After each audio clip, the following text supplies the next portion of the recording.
अब नए अंदाज में न्यूज तक मैं हूं कीर्ति और मेरे साथ समझिए हर खबर।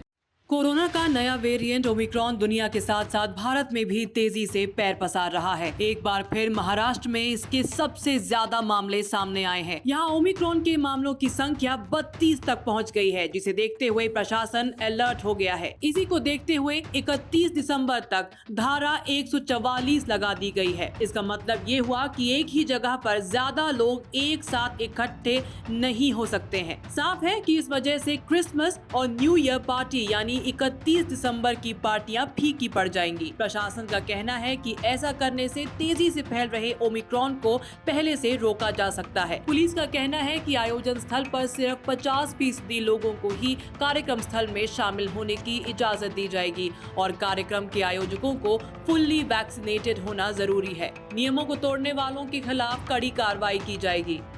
वहीं ओमिक्रॉन वेरिएंट का खतरा देश के अन्य राज्यों में भी देखने को मिल रहा है। कर्नाटक सरकार ने सभी सामाजिक सांस्कृतिक समारोह के साथ कॉन्फ्रेंस, सेमिनार और एकेडमिक इवेंट्स पर पहले ही अगले 2 महीनों के लिए रोक लगा दी है। मैसूर, धारवाड़ और बेंगलुरु में कोरोना के मामले सामने आने के बाद नई गाइडलाइंस जारी की गई है।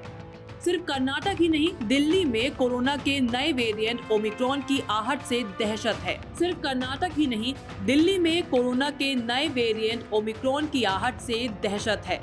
दिल्ली के मुख्यमंत्री अरविंद केजरीवाल ने ओमिक्रॉन को लेकर कुछ दिन पहले पीएम मोदी को भी चिट्ठी लिखी थी। केजरीवाल ने लिखा कि मैं प्रधानमंत्री से आग्रह करता हूं कि कोरोना के नए वेरिएंट से प्रभावित देशों से आने वाले हवाई सेवाओं को फौरन रोक दिया जाए। हमारा देश बड़ी मुश्किल से कोरोना के कहर से बाहर आया है। हमें हर वो संभव कदम उठाने चाहिए जिससे कोरोना का नया वेरिएंट भारत में प्रवेश न करे। कोरोना के नए वेरिएंट ओमिक्रॉन के मद्देनजर केंद्र ने राज्यों और केंद्र शासित प्रदेशों को सतर्क किया है। उसने टेस्टिंग, सतर्कता, रोकथाम और वैक्सीन कवरेज को बढ़ाने के लिए कहा है। इसलिए ओमिक्रॉन से बचने की जिम्मेदारी में आप भी सहयोग करें। फेस मास्क, वैक्सीन, ये सब बेहद जरूरी है।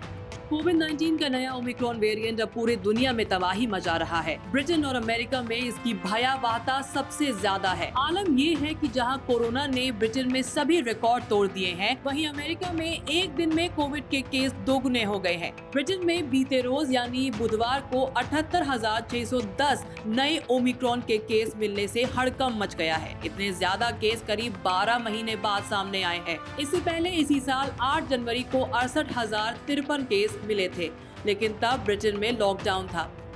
24 नवंबर को ओमिक्रॉन वेरिएंट की पहचान दक्षिण अफ्रीका में हुई थी। तब से लगातार दर्जनों देशों में ये फैल चुका है। भारत में 55.52% वयस्क आबादी को कोरोना वैक्सीन की दोनों डोज लग गई हैं। इसका मतलब ये हुआ कि आधी आबादी अब भी कोरोना के खतरे में है।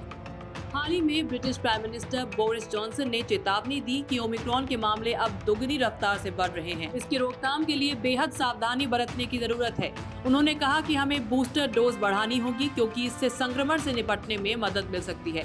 दरअसल टेंशन की बात इसलिए भी है क्योंकि WHO ने कहा है कि ओमिक्रॉन वेरिएंट से दुनिया के बाकी देशों को बहुत ज्यादा खतरा है। इससे गंभीर परिणाम हो सकते हैं। दक्षिण अफ्रीका के जिस प्रांत में ओमिक्रॉन वेरिएंट सबसे पहले सामने आया था, वहाँ अस्पतालों में मरीजों की संख्या 330% से ज्यादा बढ़ गई है। यानी जहाँ पहले एक केस आ रहा था, वहाँ 330 से ज्यादा केस आ रहे हैं। न्यूज तक ब्यूरो।